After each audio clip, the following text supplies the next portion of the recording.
네, 반갑습니다. 지역 콘텐츠 발전소의 정명진입니다. 네, 이렇게 두 번째 찾아뵙게 됐습니다. 지난주에 첫 번째 영상을 찍을 때도 힘들었지만 올려놓고도 되게 걱정을 많이 했거든요. 근데 생각보다는 반응이 좋았어요. 네. 오늘 지난번 강의에 대한 피드백을 하는 오프라인 수업을 했었는데 이제 소규모로 나눠서 했었는데 밤에 새벽 4시까지 봤다는 분도 계시고, 그리고 처음 봤을 때 이해가 안 가서 한 3번 정도 보니까 이해 가더라 라고 하신 분도 계셨어요. 아무튼 되게 대단하신 것 같아요, 여러분들. 제가 지역에서 이렇게 글쓰기 강의를 하러 가면 이제 청년분들도 계시고 나이 지긋하신 분들도 계신데 이 중장년 분들이 훨씬 더 글쓰기에 대한 의욕이 대단하신 것 같아요. 네, 배움에 대한 의욕도 대단하시고 학교 다닐 때는 그렇게 열심히 하시는 것 같지 않은데 그것 때문인지 더 많이 배우겠다라는 생각을 좀 많이 하시는 것 같아요. 자, 두 번째 수업을 시작하겠습니다. 지난번 스트레이트 기사와 스케치 기사 강의를 들으셨고 또 피드백을 했으니까 잘 따라오시고 있는 것 같아요. 또 진도를 나가야 되니까 오늘은 인터뷰 글쓰기에 대해서 설명할 거예요. 인터뷰 글쓰기는 좀 스트레이트 기사하고 다릅니다. 스트레이트 기사는 되게 좀 짜여져 있는 틀이 있었잖아요. 근데 인터뷰는 조금 더 자연스러워요. 자유롭게 쓸 수 있는데 그래도 좀 처음에 인터뷰 글쓰기를 할 때 인터뷰를 또 어떻게 해야 될지 또는 또 인터뷰를 하고 와서 어떻게 써야 될지 되게 좀 막막하실 거거든요. 그 부분에 대해서 오늘 좀 제대로 풀어보려고 합니다. 제 사진이네요. 제가 인터뷰 했던 모습을 찍은 사진인데, 네. 인터뷰는 대부분 이렇게 하죠. 서로 마주보면서 이야기를 나누듯이. 제가 이제 인터뷰 수업을 하기 전에 좀 용어 정리를 해야 되는데, 자, 이렇게 인터뷰에 응하는 사람을 인터뷰이라 그러고, 그리고 인터뷰를 하는 저 같은 이제 기자나 여러분들이 인터뷰를 하실 거니까 여러분들은 인터뷰어가 되는 겁니다. 뭐 영어라서 좀 어려울 수 있는데, 오늘 수업 시간에 이 단어를 가지고 설명할 거기 때문에 잠깐 이야기를 했었고, 인터뷰를 할 때 이렇게 적극적으로 말씀해 주시는 분이 있는 반면에, 인터뷰를 하러 갔는데 말을 제대로 못 하시는 분들이 되게 많으세요. 왜냐하면 이제 저희가 마을신문이잖아요. 마을신문이다 보니까 일반적인 분들을 만나서 인터뷰하는 거고, 그분들은 평생 아마 인터뷰를 해보신 경험이 없을 거예요. 그렇죠? 인터뷰이가 돼본 적이 없어가지고 무슨 말을 해야 될지 모를 거예요. 그분들을 어떻게 잘 리드해서 그분들의 이야기를 끄집어내는 게 인터뷰 취재의 핵심인데, 오늘은 처음 인터뷰 글쓰기에 대해서 한번 이야기를 하고 좀 마지막 부분에 가서는 그 평범한 사람들의 이야기를 어떻게 끄집어낼지, 그런 이야기들을 좀 풀어보겠습니다. 지난번 수업 때 계속 이 화면을 가지고 이야기했었는데, 글쓰기의 기본 5단계 인터뷰 글쓰기도 이거 가지고 설명을 할 거예요. 네. 지난번에 이야기했듯이 메시지 정하기가 스트레이트 기사에서는 리드문이었잖아요. 네. 그러면은 인터뷰 글쓰기에서 메시지는 뭘까요? 한번 생각을 해보세요. 인터뷰는 그 사람에 대한 이야기를 담는 거잖아요. 그랬을 때 가장 중요한 건 뭐냐면 바로 인터뷰 글쓰기의 핵심 메시지는 그러니까 인터뷰를 당하는 사람, 인터뷰의 매력을 찾는 겁니다. 네.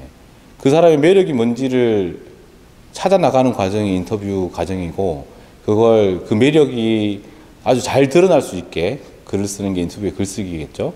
그래서 그 매력은 그 사람의 말일 수도 있고 행동일 수도 있어요. 주로 우리가 인터뷰를 하러 간다면 그 사람이 어떤 활동을 하고 있겠죠. 그럼 그 활동 중에서 매력이 뭔지를 찾아내는 거고, 그리고 그 사람 활동이 아니더라도 그냥 평범한 분이신데 모든 사람들이 자기 이야기가 있으니까 그 사람의 삶 자체 중에서 매력을 찾는 것, 그게 인터뷰의 핵심이에요. 혹시 이해가 가실지 모르겠네요. 네. 쭉 이제 설명하면서 좀 이해가 갈 수 있도록 제가 예시도 들어보겠습니다. 자, 그래서 인터뷰 글쓰기 핵심은 그 인터뷰의 매력을 찾아가지고 독자의 마음을 움직이는 거예요. 그러니까 이렇게 예를 들면 좀 좋을 것 같은데, 여러분들이 되게 괜찮다고 생각하는 사람 누군가 있다고 쳐요. 그 사람을 모르는 사람에게 소개해 주는 거예요. 그러면 근데 이제 소개해 줄 때 약간 소개팅이라고 쳐요. 소개팅이라고 치면 그 소개해 줄 때 소개팅 받을 사람의 매력을 잘 전달해야겠죠. 근데 그 매력을 전달할 때 그냥 뭐 이 사람은 그냥 착하다 이렇게 말해버리면 그 사람이 착하구나를 납득할 수 없겠죠.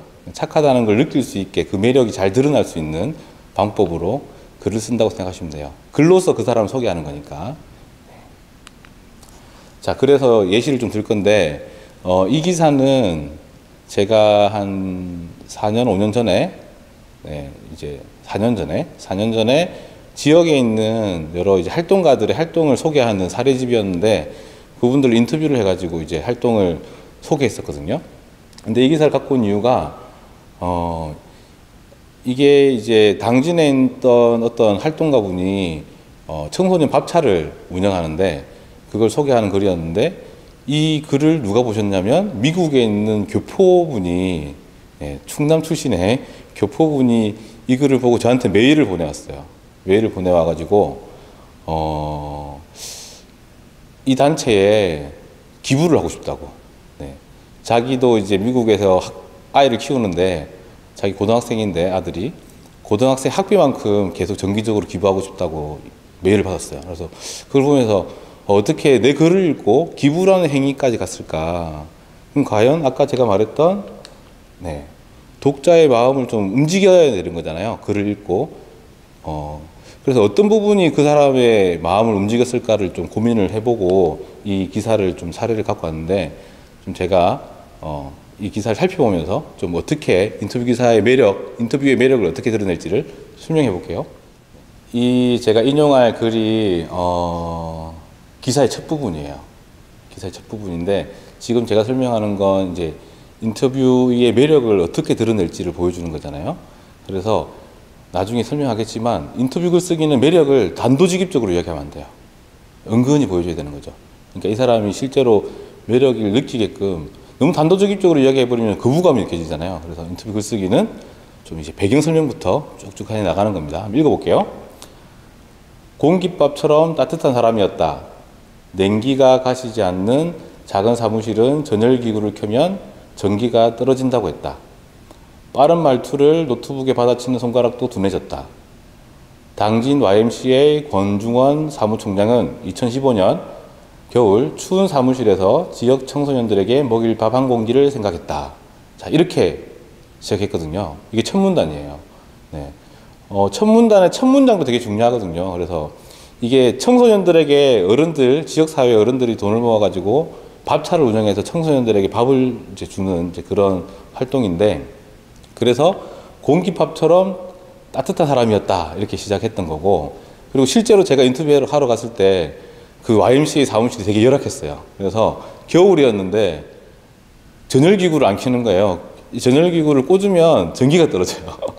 그래서 제가 노트북으로 이제 인터뷰하면서 받아치는데 손이 시리는 거예요. 그까지 제가 첫 번째 시작할 때 인용을 했어요. 그랬던 이유는 추운 사무실과 따뜻한 밥 한 공기를 좀 대비할 수 있을 것 같아가지고 그렇게 시작했습니다. 이렇게 은근히 시작하는 거죠. 자, 두 번째 문단이 좀 중요합니다. 자, 인터뷰를 시작한 지 10분도 채 되지 않았는데 그의 말이 뚝 끊겼다. 저녁 밥차를 열면 찾아오는 폐지 줍는 형제 이야기를 하려던 참이었다. 뜬금없이 눈시울을 붉혔다.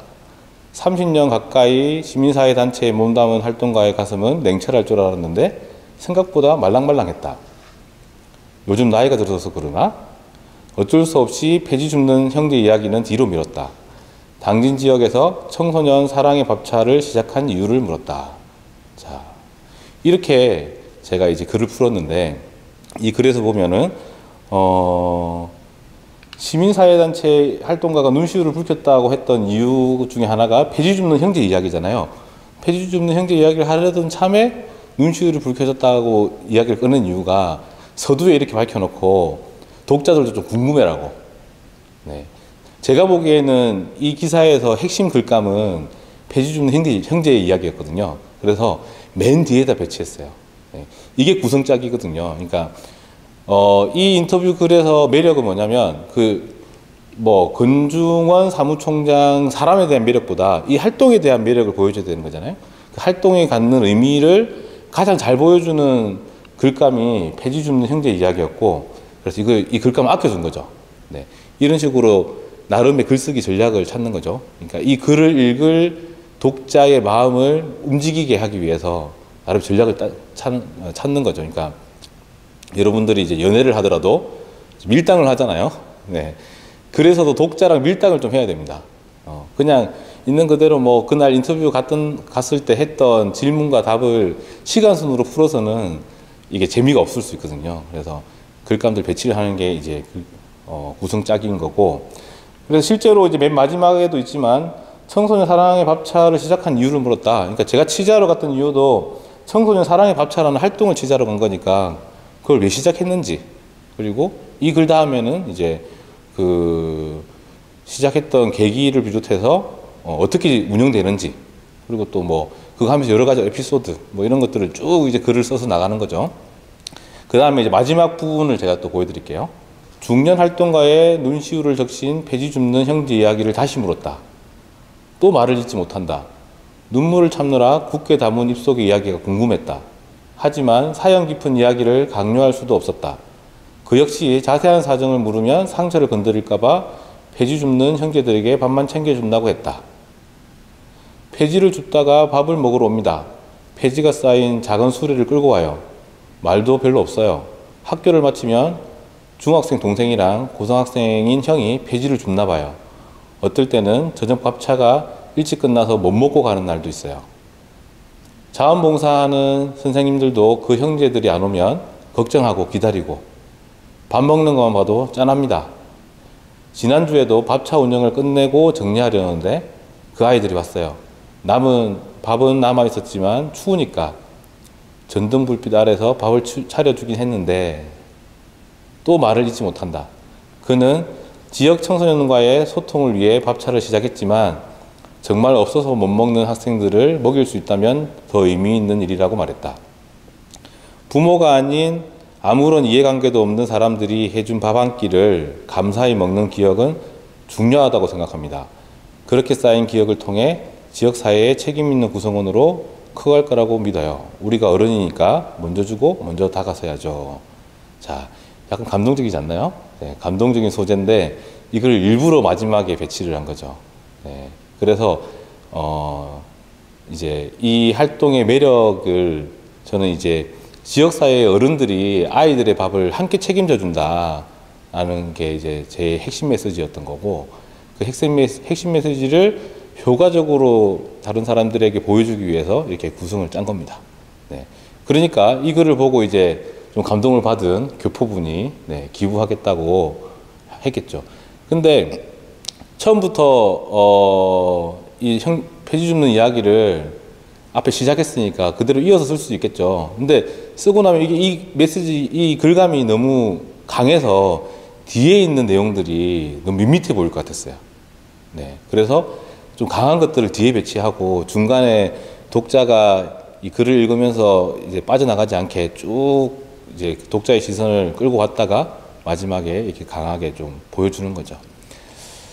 자, 그래서 지난번 기사 쓰기 배웠던 스트레이트 기사의 기본이라 그랬죠. 스트레이트 기사는 어떻게 써요? 메시지를 맨 처음에 꽝 하고 보여주고 계속 덜 중요하듯이 이렇게 쭉쭉 그렇게 나열했잖아요. 이게 대부분 이제 기사 쓰기 중에 이제 기본적인 스트레이트의 형식이지만, 그래서 메시지는 단도직입적으로 이야기해요. 하지만 인터뷰 기사의 메시지는 은근히 이야기를 해야 돼요. 은근히. 결국 기사 쓰기하고 좀 다르게 뭐 기사든 뭐 글쓰기든 간에 글쓰기는 이야기를 만들어 나가는 건데, 스트레이트는 정보의 나열이었기 때문에 이야기 만들기가 쉽지 않아요. 근데 인터뷰 글쓰기는 이야기를 만드셔야 돼요, 여러분들이. 그래서 그 이야기를 어떻게 하면 사람들이 흥미롭게 끝까지 들을 수 있을까를 고민하는 겁니다. 자, 그 마을 기자단으로 활동하시면서 여러분들이 취재할 대부분의 사람들은 아까 제가 말했던 뭐 당진 YMCA 활동가처럼 특별한 활동을 하신 분일 수도 있고 그렇지 않은 분일 수도 있어요. 근데 마을 신문에는 대부분 그렇지 않은 분들이 좀 많이 나오죠. 근데 이야기를 잘 들어보면 누구나 매력적인 스토리를 가지고 있어요. 그 이야기를 누구도 기록하지 않았을 뿐이지.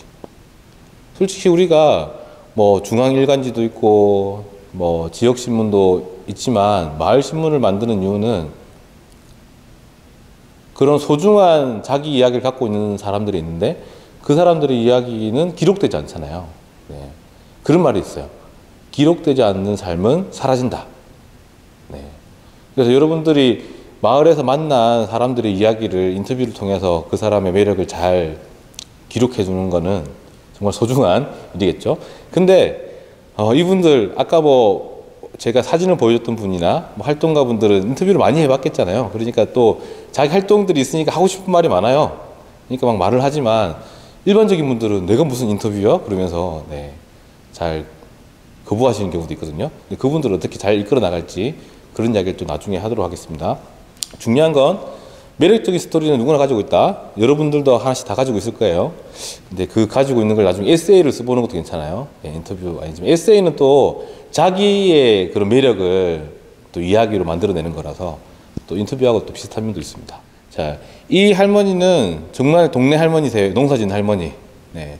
근데 이 기사가 어디에 실렸냐면 제가 기자를 그만두고 잠깐 이제 홍성군 홍동면에 있는 마을 활력소에서 일을 했었는데 그때 작업했던 거기도 이제 마을 신문이 마실통신이라는 마을 신문이 있는데 거기서 작업할 때 그 동네에서 씨앗 도서관이라는 단체에서 활동하는 20살, 21살 되는 청년이 이거를 써서 보내줬어요. 그래서 그 청년은 이제 토종 씨앗을 주로 이렇게 찾아가지고 그에 관련된 일을 하는데 동네를 돌면서 토종 씨앗을 가지고 있는 할머니들을 만나서 그분 할머니들의 이야기를 듣는 그리고 토종 씨앗도 구하는 그런 활동을 씨앗 마실이라고 했어요. 그래서 씨앗 마실 갔다 온 이야기를 마을 신문에 실었어요.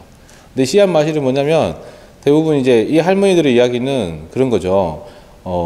토종 씨앗을 보여주면서 자기 이제 시집 올 때 어머니가 챙겨주신 씨앗 종자다. 또는 이제 시집 왔는데 시어머니 때부터 그 아니면 시어머니의 그 전부터 조상 대대로 채종했던 씨앗이다. 이런 이야기들을 하시는 거죠. 근데 그렇게 토종 씨앗이라는 라는 관점에서 바라보니까 이분들이 가지고 있는 이야기도 이제 한편의 글로 보여줄 수 있는 거죠. 또 이분은 이제 제가 쓴 그 기사인데, 인터뷰 기사인데, 동네에서 마트를 운영하는 아저씨예요. 네. 동네에서 마트를 운영하는 아저씨를 어떻게 인터뷰하면 좋을까? 그리고 어떤 게 독자들이 좀 궁금해하는 내용일까?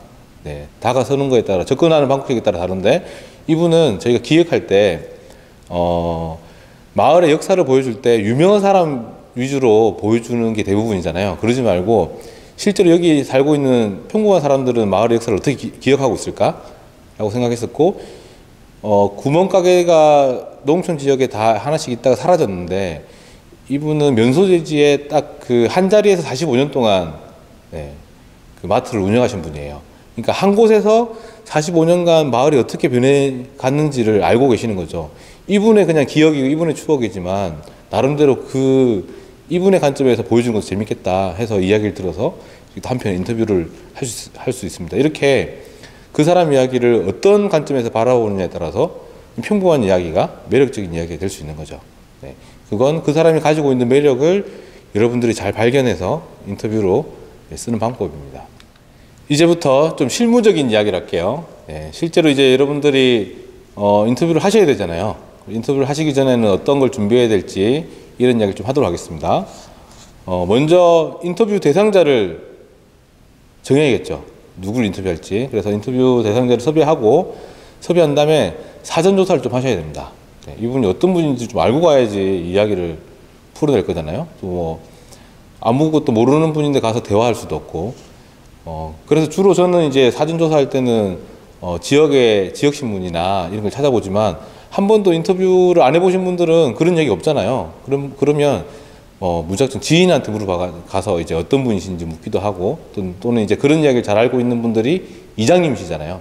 이장님한테 가서 어떤 분인지 좀 들은 다음에 그 다음에 이제 질문지를 작성하는 건데, 질문지 작성법에 대해서 제가 설명하겠지만, 나름 이제 사전조사를 바탕으로 어떤 질문을 해야 되겠다를 자기 스스로 구상하는 거죠. 그래서 이제 누구를 인터뷰할 것인가, 뭐 마을 신문에서는 대부분 이제 마을에 평범하게 사시는 분들이라서 이장님일 수도 있고, 그리고 되게 뭐 젊은 부녀회장님일 수도 있고, 또 뭐 아까 이장님 같은 경우에는 뭐 보령 지역에 몇 없는 여성 이장님이라든지 이렇게 좀 특별한 분일 수도 있겠죠. 또 동네 할머니, 아까처럼 저도 이제 그런 기억이 나네요. 한 번은 마을 취재를 하러 갔었는데, 그때는 이제 영상 때문에 갔었는데, 동네 할머니들이 모여 있길래 거기에 이제 냇가가 있어서 그 냇가에서 옛날에 막 어떻게 지냈는지를 물어보니까 거기서 빨래했던 이야기, 빨래하면서 뭐 시집 와가지고 힘들었던 이야기를 막 푸시는 거예요. 근데 그게 마을이라는 공간하고 그 할머니의 이야기가 결합되니까 또 마을을 기록하는데 좋은 인터뷰가 되기도 하더라고요. 네. 그리고 요즘에 동네에 청년들 없잖아요. 근데 동네에 진짜 청년이 있다. 그럼 동네 청년일 수도 있고, 아까 말했던 대로 귀농한 젊은 부부일 수도 있고, 또는 좀 이제 좀 재밌게 가려면 동네에 또 유명한 기인, 또 여러분도 아시겠지만 동네 한 분 정도는 또 이런 분이 계세요. 자기 나름대로 모든 것들을 다 고쳐서 쓰신 분이라든지, 네. 이런 기인분들을 찾아가지고 인터뷰를 하면 좋은데, 누구나 스토리를 가지고 있지만 이제 사전 조사를 할 때 좀 스토리를 가지고 있는 사람을 찾아야겠죠. 안 그러면 좀 찾기 힘드니까. 네. 좋은 질문이에요. 동네에 또 유명한 기인이 어떤 분이시냐면, 뭐 기인이랄 것까지는 아닌데, 여성 목수, 여자분인데 목수세요. 근데 목수라기보다 이제 집을 짓는 목수는 아니고 어떤 공방을 운영하는데, 그 공방이 나무를 가지고 여러 가지 공예를 하는 건데, 그 작은 어떤 공예품을 만드는 게 아니라 뭐 가구도 큰 가구도 만들고 책상도 만들고 하시는 분인 거예요. 그래서 어떻게 여성분이 이런 걸 하시지? 궁금하잖아요. 이렇게 독자가 궁금한 스토리를 찾아 나가는 거, 네, 그게 또 인터뷰 핵심이기도 합니다. 그리고 아까 말씀드렸듯이 이제 사전조사는 소개받은 사람에게 사전 정보를 듣기도 하고 여러 가지 자료를 찾는데, 그래서 저 같은 경우에 예를 들어서 서천에 있는 뭐 한산면에 모시를 짜는 분을 인터뷰를 하는 경우가, 이제 제가 직접 하지는 않았지만 같이 갔었는데, 이런 분들은 인터뷰했던 글들이 되게 많아요. 근데 미리 찾아보면 처음에 미리 다른 사람 인터뷰했던 걸 읽고 나면 쓰기 힘들어요. 그래서 안 보기도 하지만 실제로는 보는 게 좋습니다. 왜냐하면 다른 기사에 다뤄지지 않았던 뭔가를 찾는 게 중요하거든요. 네. 다른 기사에서 이미 나왔거나 다른 글에서 나왔던 건 좀 뻔한 이야기죠.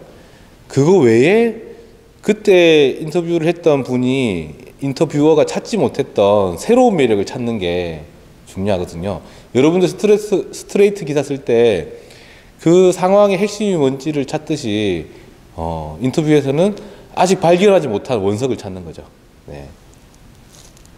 네. 그래서 기존 자료를 찾더라도 찾아보고 그게 빠져있는 매력이 뭘까, 이런 거 고민해보는 거 좋습니다.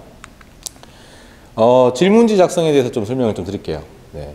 제가 이제 영상 강의가 아니라 오프라인 강의였으면, 서로 보통 어떻게 하냐면 2명씩 짝을 지어서 인터뷰를 하게 하거든요. 네.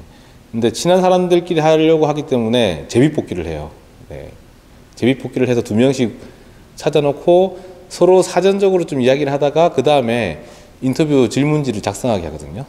질문 작성하게 하는데, 질문지를 작성하는 이유는 핵심적인 메시지를 좀 미리 생각하는 거예요. 그거에 맞게 질문을 좀 던져야 되잖아요.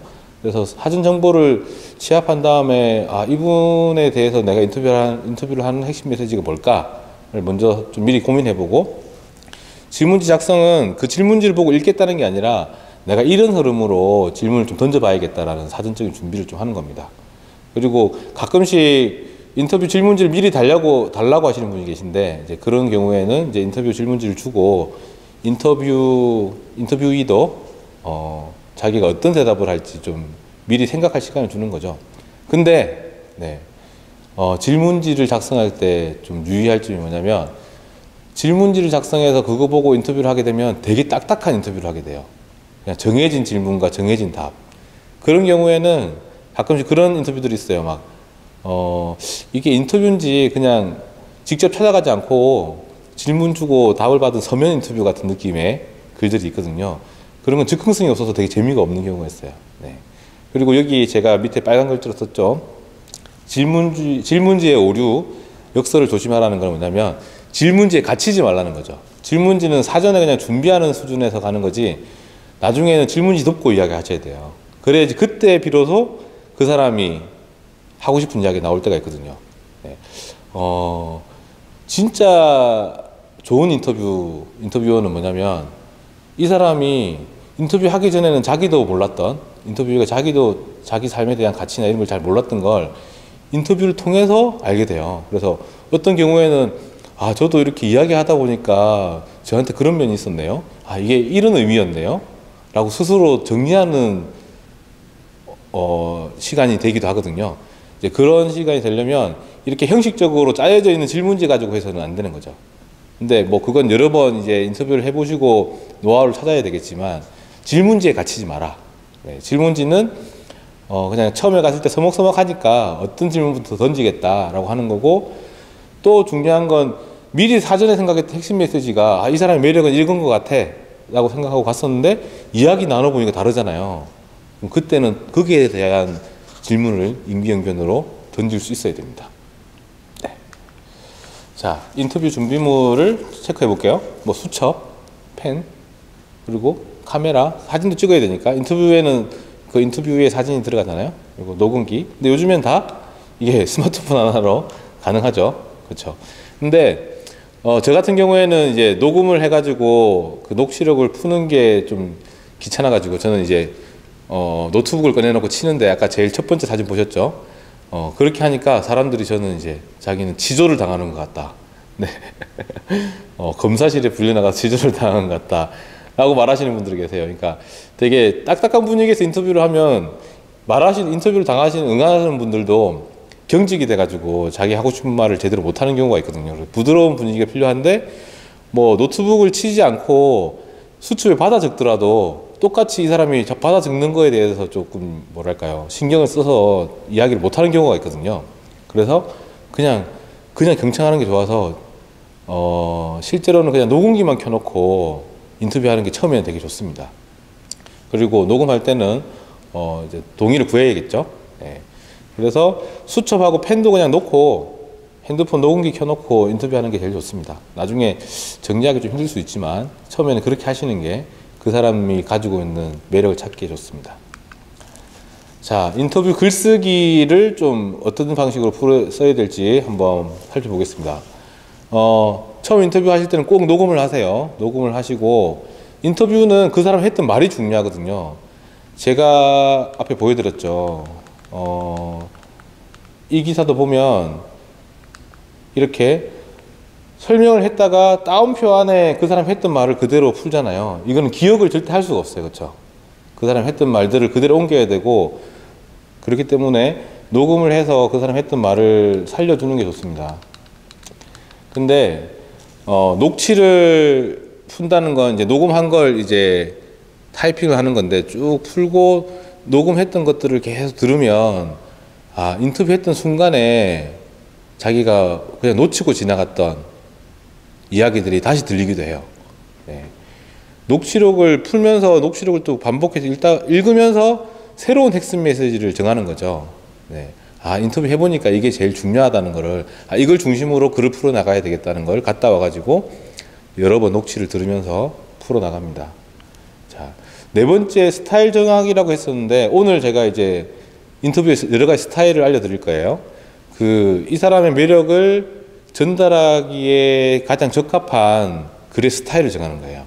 제가 말했던 글쓰기 기본 단계의 구성 짜기에 관련된 건데 네, 그 부분을 좀 구성 짜기 나중에 이야기를 드리겠습니다. 그래서 스타일을 정하고 글쓰기를 시작하겠죠.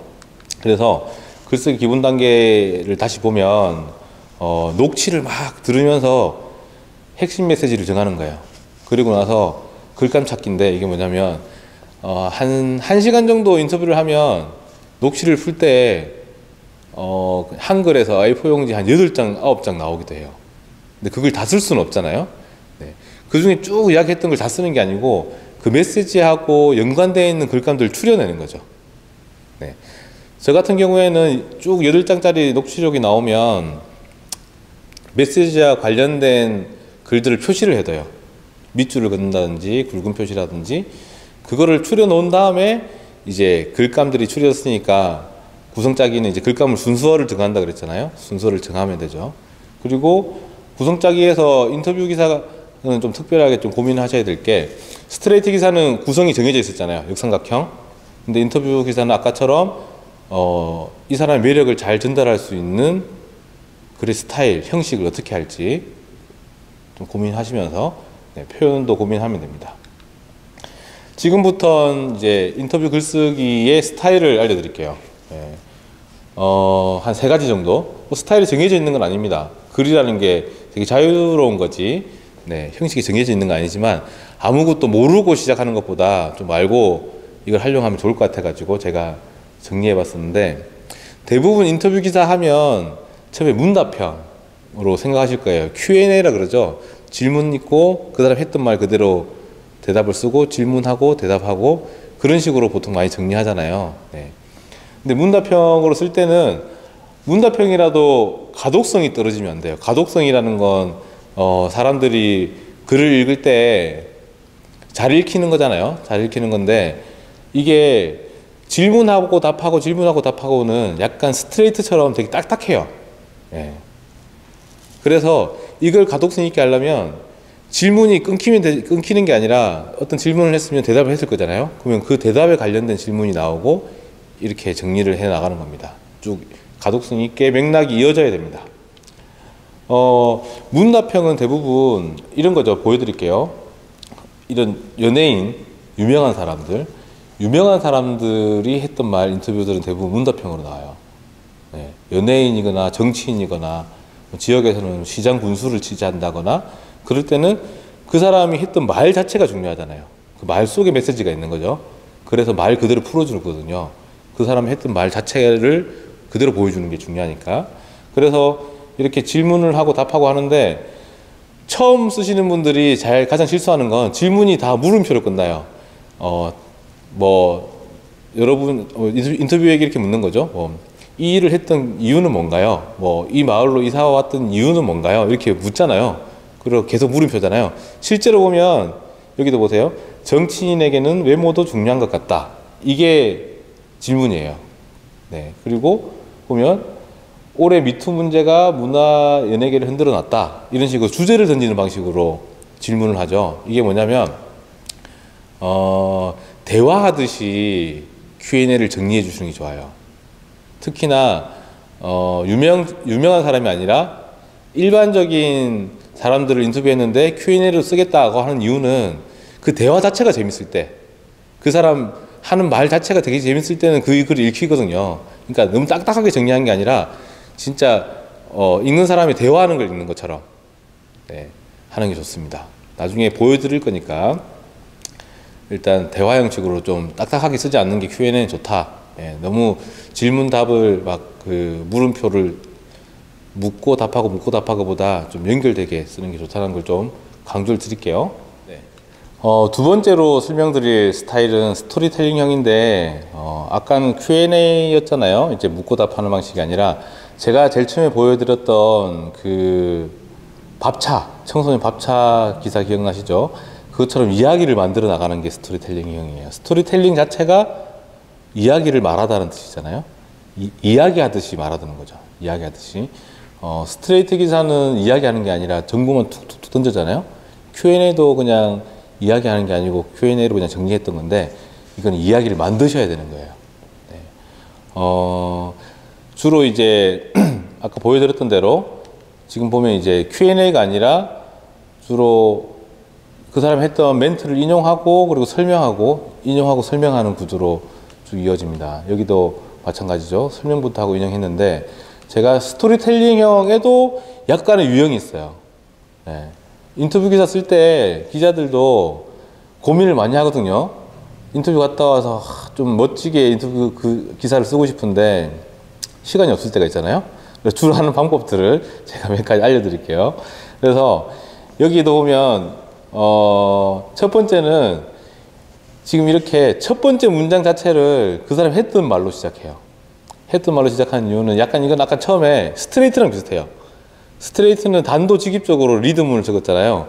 이것도 인터뷰어가 했던 말 중에서, 인터뷰이가 했던 말 중에서 가장 핵심적인 멘트를 적어 놓고 시작하는 거죠. 네. 자, 이 기사는, 이 친구가 아산에 있는 YMCA에서 활동하는 청년인데, 청년센터를 이렇게 만들었어요. 그 만든 활동들을 소개할 건데, 자, 처음에 어떻게 시작했냐면, 의뢰 지역에는 청년이 없다고 말하잖아요. 정말 지역에 청년이 없을까요? 다들 흩어져 있어서 실체가 없는 것처럼 보이는 건 아닐까요? 모일 수 있는 공간, 청년들의 욕구에 맞는 프로그램이 필요한 게 아닐까요? 자, 그 다음 문장 보세요. 아산 YMCA 청년센터 청거라미는 이런 고민에서 시작됐다. 자, 이렇게 푼 거죠. 그러니까 그 청년센터를 만든 이유를 만들게 된 첫 번째 자기의 고민들을 툭 던져놓고 시작하는 거죠. 이건 좀 인터뷰에서 아까 제가 인터뷰의 매력을 은근히 보여주라고 그랬는데 약간 스트레이트 형식이에요. 핵심부터 딱 보여주고 네, 풀어나가는 거죠. 풀어나갔던 이야기도 볼게요. 이렇게 말했으면 인터뷰어가 등장을 해야 돼요. 자, 청거라미는 이런 고민에서 시작됐다. 2012년부터 뭐 프로그램을 시작했는데 프로그램 끝나면 청년이 흩어지고 대부분 지역이 그렇듯이 프로그램만 있고 청년들이 모일 수 있는 플랫폼이 없다.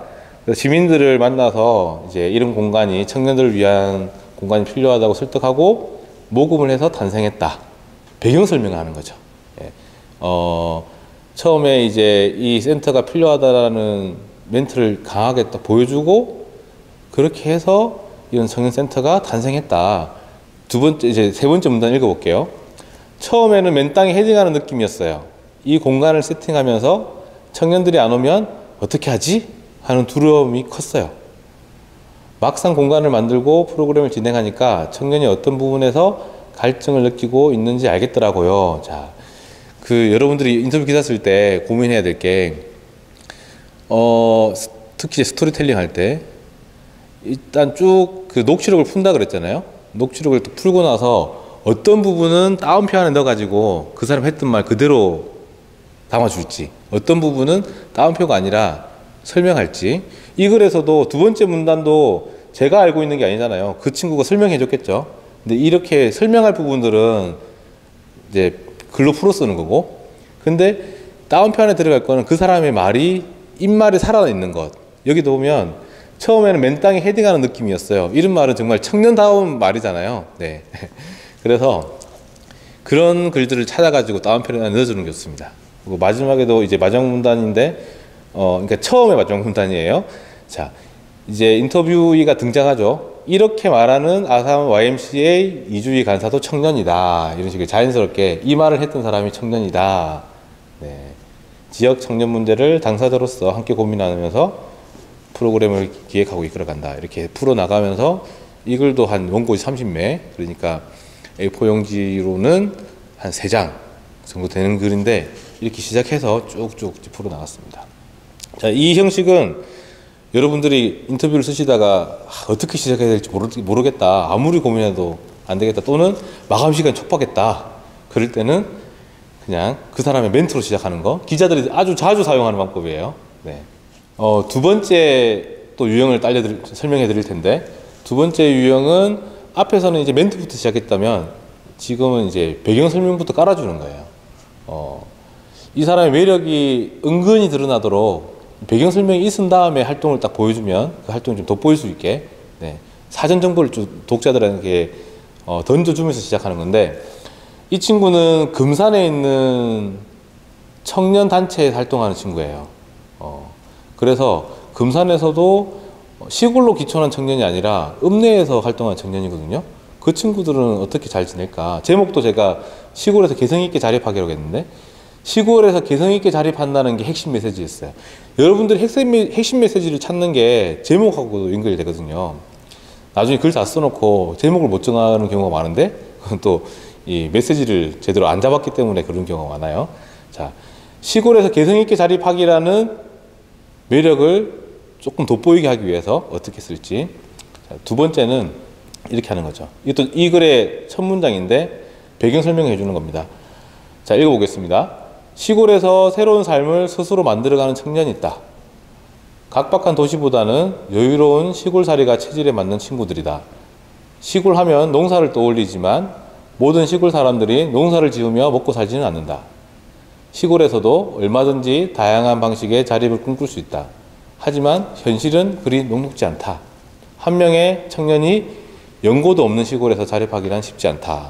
자, 이렇게 첫 문단에서 배경 설명을 깔아주고 그 사람이 했던 말이 이제 나옵니다. 했던 말을 다 읽어보겠습니다. 어릴 때부터 시골에 살았고 계속 시골에 살고 싶었어요. 도시는 나랑 맞지 않다는 걸 잘 알고 있었거든요. 금산간대학교에서 졸업하고 대전으로 갔어요. 거기는 청년들을 지원하는 활동이 많았거든요. 대전에서 3년 정도 청년 활동을 하다가 다시 살고 싶은 시골을 찾고 있어요. 그런데 연고도 없이 할 일도 없이 시골로 가기는 쉽지 않더라고요. 이런 식으로 이 친구가 다시 이제 시골로 온 이유를 던져주는 거죠. 네.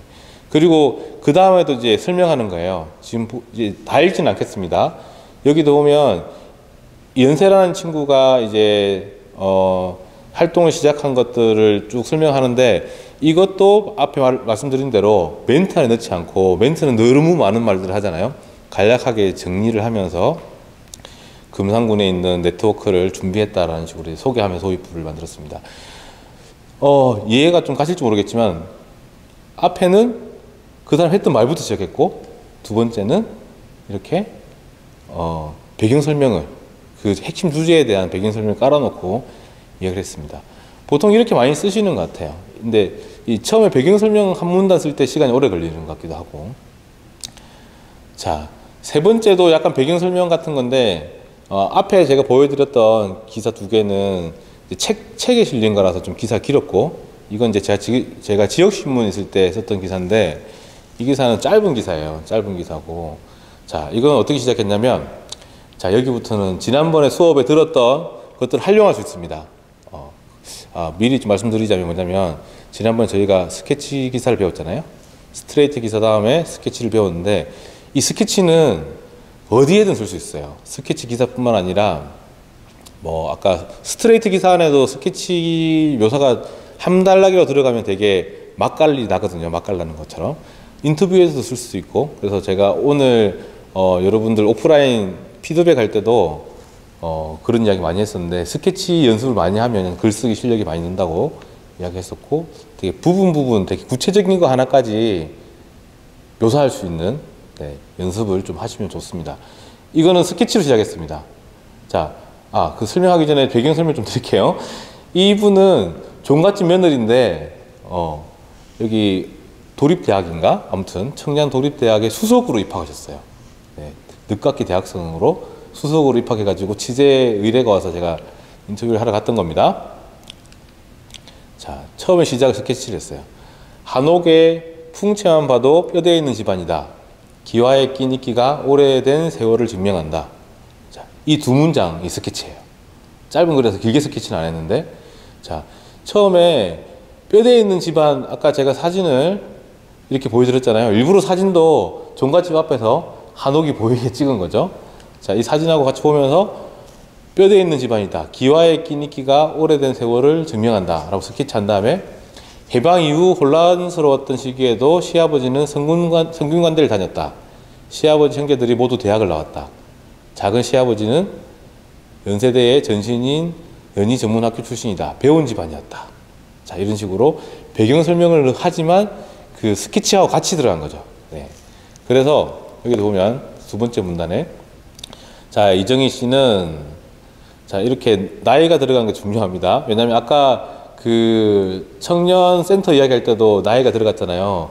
청년이라는 정보가 중요하기 때문에 들어간 거고 여기는 62세가 들어간 이유도 다 들어갈 뭐 대부분 이제 기사에서는 나이를 적어주는 게 원칙이지만 62세에 대학교를 입학해서 아까 제목도 늦깎이 대학생이었잖아요. 그것 때문에 이제 나이가 들어갔습니다. 자, 두 번째 문단에서 이정희 씨는 이곳 작은 종갓집의 첫째 며느리다. 자, 그러면서 뭐 전단 여수고를 다녔던 이 씨는 가정 형편이 나빠서 대학에 진학하지 못하고 홍성의 종갓집으로 시집 왔다. 네.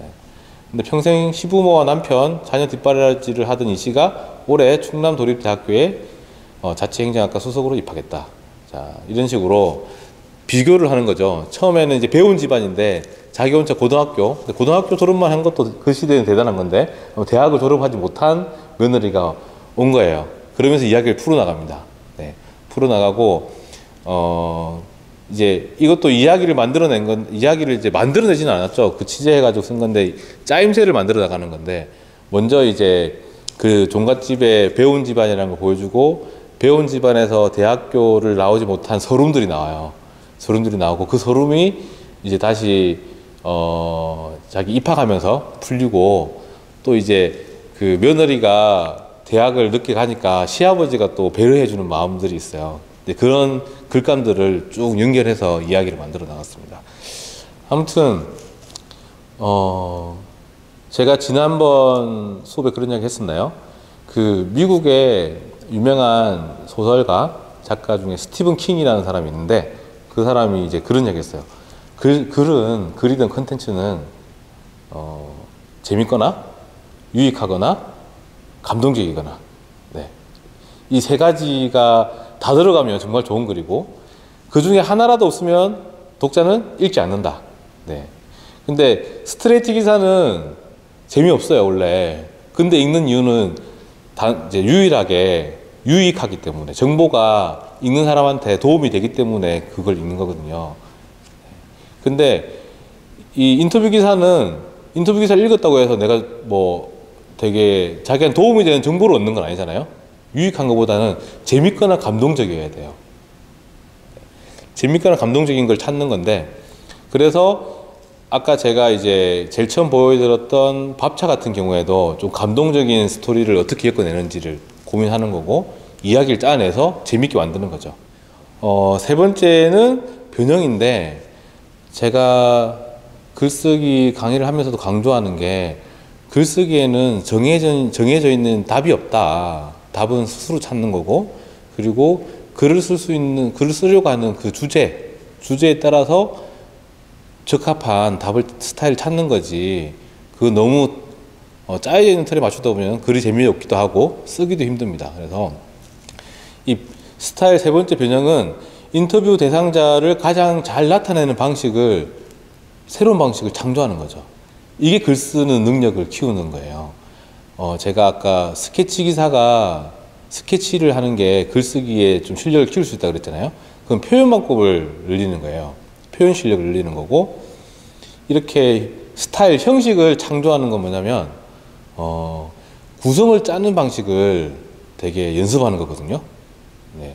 스트레이트라는 거는 정해져 있는 구성이었지만 자기가 전달하고자 하는 핵심 메시지를 잘 보여줄 수 있는 구조를 짜는 연습, 그 고민을 해보는 것이 중요합니다. 또 제가 또 하나 인용해 볼까요? 원래 이 글쓰기의 세 가지 이런 게 되게 유익해 보이잖아요. 아까는 제가 스티븐 킹의 세 가지 이야기했죠. 또 하나는 뭐 중국에서 유명한 글 쓰는 분이 이야기했다고 하는데, 글쓰기의 3요소는 다독, 다작, 다상량이라고 해요. 한자인데, 다독은 아시죠? 많이 읽는다. 네, 다작은 많이 쓴다. 이까지는 다들 아시더라고요. 다상량은 모르겠죠? 네, 다상량은 이야기한 적이 있었던 것 같아요. 지난번 수업 시간에. 다상량은 많이 생각하는 거예요. 네, 그래서 많이 읽고 많이 쓰고 많이 생각하는 게 글을 잘 쓰는 방법이라고 이야기를 하는 거죠. 제가 오늘 예시문을 계속 보여주잖아요. 이거는 다독이에요. 인터뷰 글에 대한 여러 가지를 보면 또 그 형식을 알 수 있고, 또 제가 나중에 또 글을 풍부하게 하는 세 가지 방법을 또 알려드릴 건데, 지금 다 써먹으면 또 제가 나중에 할 말이 없으니까, 네, 거기에도 나오는 거지만, 그 다독은 이제 이런 다른 예시문들을 보는 것도 있지만, 자기 혼자 이제 글을 써 나가면 글감들이 부족할 수도 있거든요. 근데 많이 읽은 게 있으면 이제 글의 깊이가 깊어지거나 다양한 주제들을 글을 쓸 수 있어요. 그래서 다독이 필요합니다. 이 이야기를 했던 이유는 다상량을 이야기하려고 하는 건데, 이 스타일을 짜고 구성을 짜고 하는 건 생각을 많이 하는 거예요. 어떤 방식이 내 메시지를 잘 전달할 수 있을까를 생각을 많이 하셔야 돼요. 네, 그래서 새로운 방식을 창조하는 겁니다. 아까 제가 누구나 매력적인 스토리를 가지고 있다라고 이제 예시를 보여줬던 그 할머니, 네, 할머니에 대한 글인데, 이 글은 기본적으로 Q&A였어요. 여기 보세요. Q&A네요. 질문답, 질문답으로 되어 있어요. 질문답, 질문답인데, 질문답, 질문답을 하기 전에 배경을 이야기로 풀고 시작한 거죠. 그러니까 어찌 보면 Q&A하고 스토리텔링이 엮여 있어요. 같이 혼합되어 있는 방식이에요. 근데 이 글을 Q&A로 쓴 이유가 있죠. 그 이유는 이 사람의 매력을 잘 드러내기 위한 거라고 했잖아요. 네. 여기를 잠깐 읽어보면, 여기 문이라고 되어 있는 게 이 할머니 이름이 문병순 할머니인데, 네. 잠깐 읽어볼게요. 이놈하고 끄목콩하고 섞어져 가지고 밤새 골랐어. 자, 그리고 또 어디 있을까요? 아무튼 저 문 보면 왜 안 걸려? 걸리지. 약허야 하는데 약허나 안 하니까 여기는 뭐 이렇게, 뭐냐면 사투리를 그대로 살린 거죠. 그러니까 시골 할머니라는 그 느낌을 잘 드러내기 위한 방법이 Q&A인 거죠. 그 사람이 했던 말 그대로 살리는. 에피소드를 말씀드리면, 이제 20살 청년이 이 동네 친구도 아닌 것 같아요. 아무튼 가면, 씨앗 마시를 가면 할머니들이 하는 말을 못 알아듣는 거예요. 사투리 때문에. 그래서 그걸 다 녹음해가지고 사투리를 잘 아시는 분이 옆에서 설명해서 번역해가지고 글을 썼다는 이야기 들었었는데, 그만큼 이 글의 핵심은 사투리였어요. 그 할머니의 살아온 이야기를 그 사람의 말투로 표현하는 거고, 그래서 제목도 제가 짜게 자게 가지고 잘 연글었어, 이게 제목이에요. 그 씨앗에 대한 이야기인데 사투리를 표현했던 거죠. 네, 이런 식으로 제목도 그 사람의 매력들을 표현하는 겁니다. 자, 그래서 이 변형이라는 게 Q&A와 스토리텔링을 엮었다 그랬잖아요. 그 Q&A를 했던 이유는 그 사람의 말투를 잘 드러나게 하기 위해서 했던 거고, 앞부분에 왜냐면 씨앗 마시를 가게 된 배경을 설명하는 거예요. 중간쯤 읽어보면은 뭐 한가득 짐이 실려 있는 걸 보니 밭에 나오셨나 보다. 안녕하세요, 누구요? 이렇게 이야기를 쭉 하시다가, 우연한 만남에 신이나 우리는 혹시라도 길을 놓칠까봐 오토바이를 따라 재빠르게 걸었다. 이렇게 가서 이제 마당에 있는 며칠간 수확한 해코지들이 쭉 널려 있다. 이런 식으로 배경 설명을 쭉 이제 상황 설명을 한 다음에 Q&A를 하는 거죠. 자, 이 Q&A도 되게 재밌는 게 읽는 맛이 나요. 뭐냐면 20대와 뭐 한 70대 할머니가 대화를 나누는 것 자체가 농촌에는 되게 신기한 풍경이잖아요. 그래서 그 말이 그대로 있어요.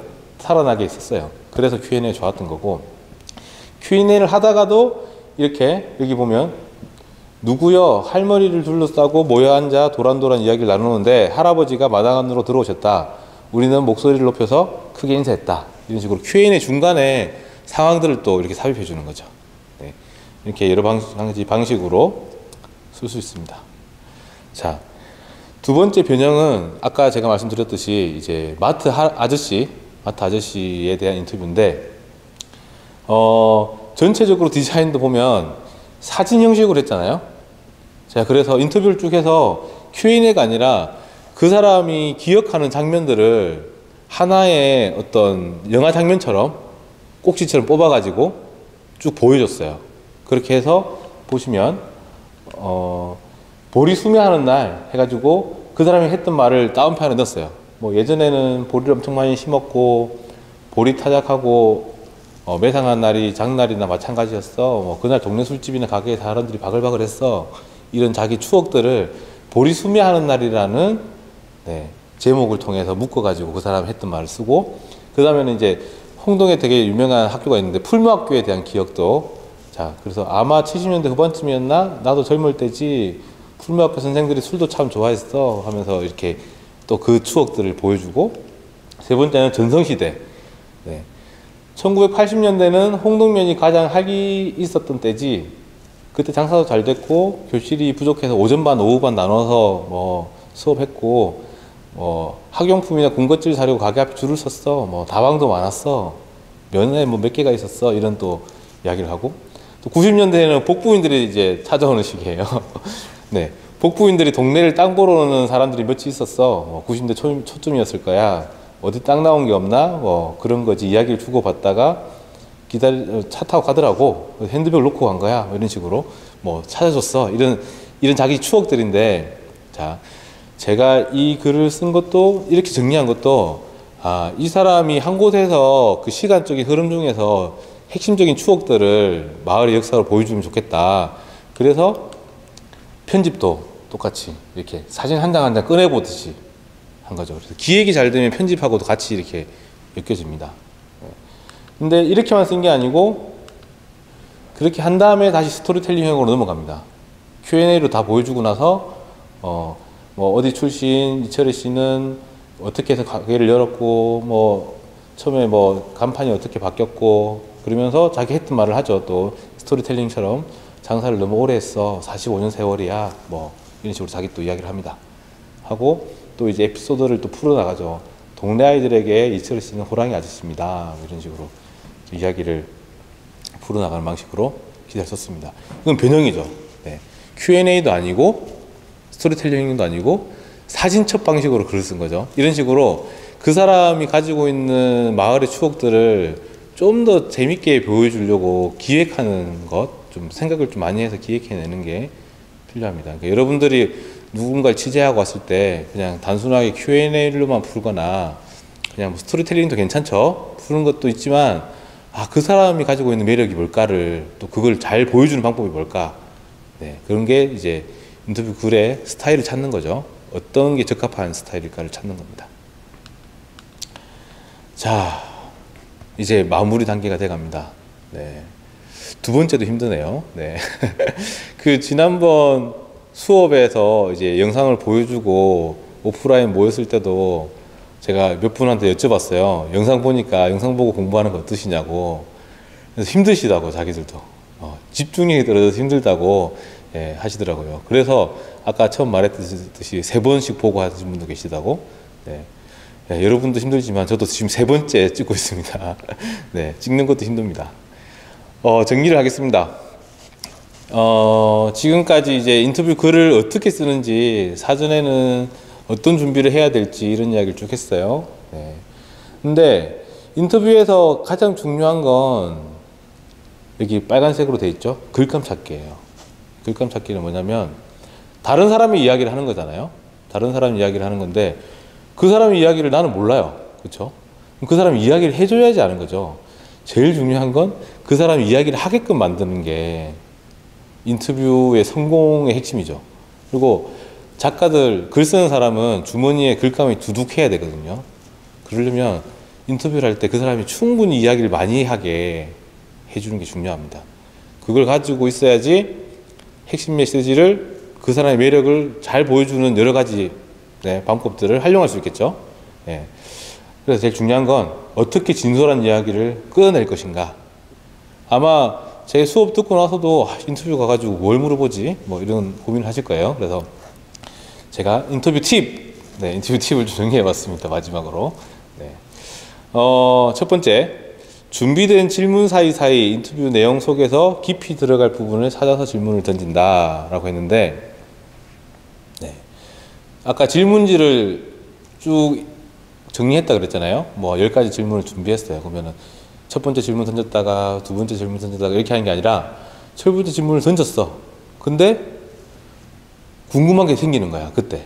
그러면 또 그 관련된 질문들을 막 던지고, 그렇게 해서 깊이 들어가는 거예요. 오늘 이제 피드백 할 때도 그런 이야기 했는데, 여러분들 묘사할 때 그냥 뭐 단순하게 벚꽃길이 매력적이다 이렇게만 묘사하고 말더라고요.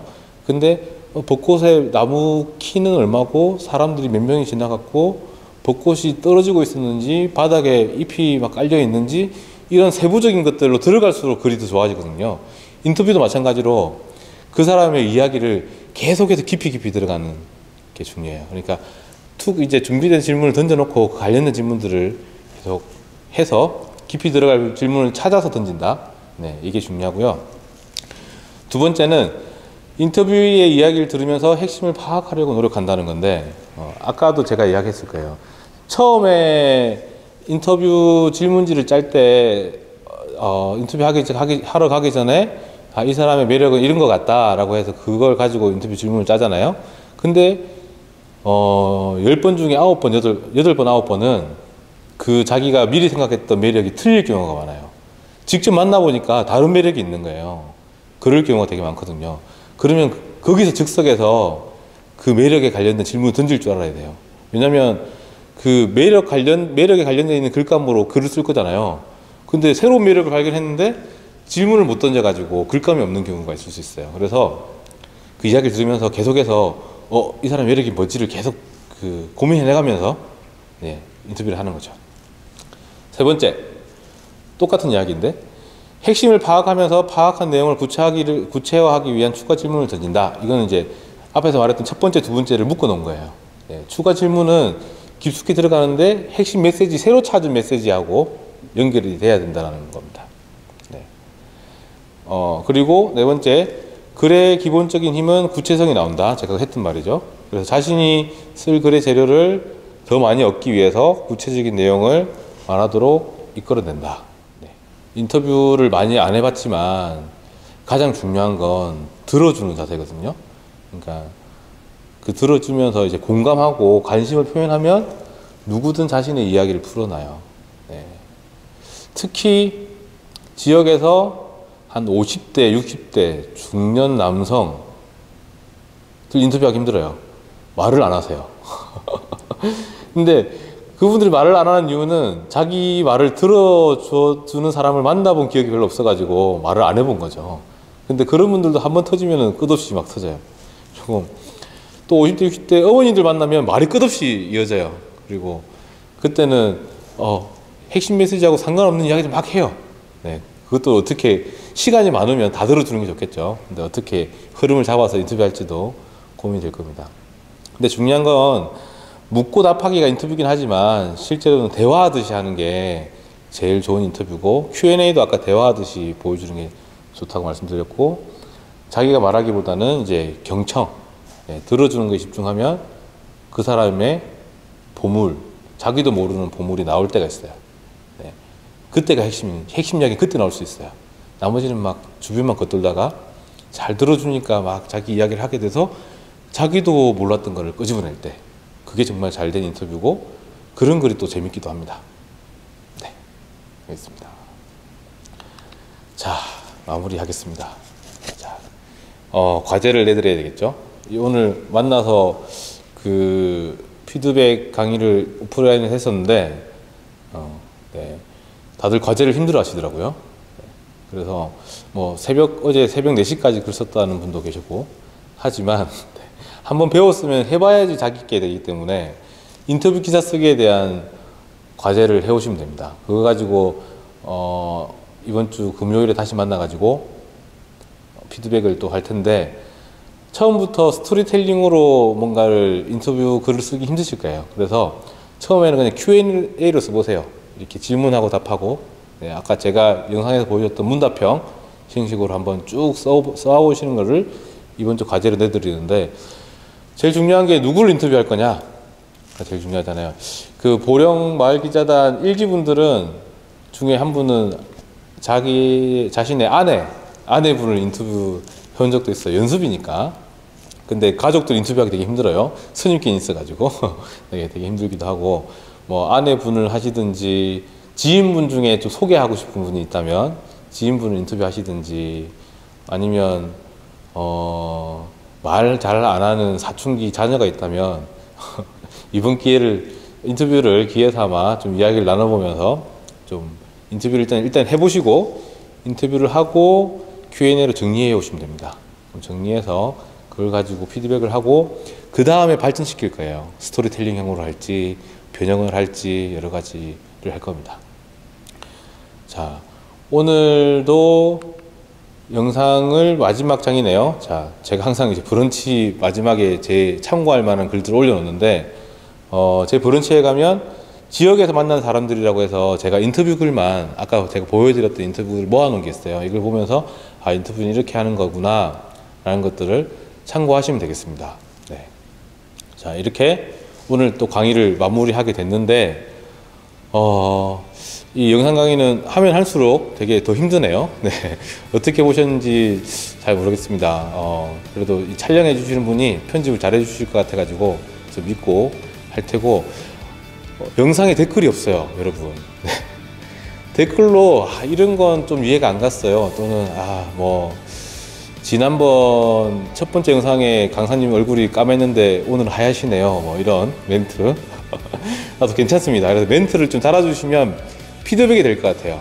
그래야지 제가 그걸 가지고 또 다음 영상을 잘 찍을 수 있으니까 댓글과 구독 꼭 부탁드리겠습니다. 수고하셨습니다.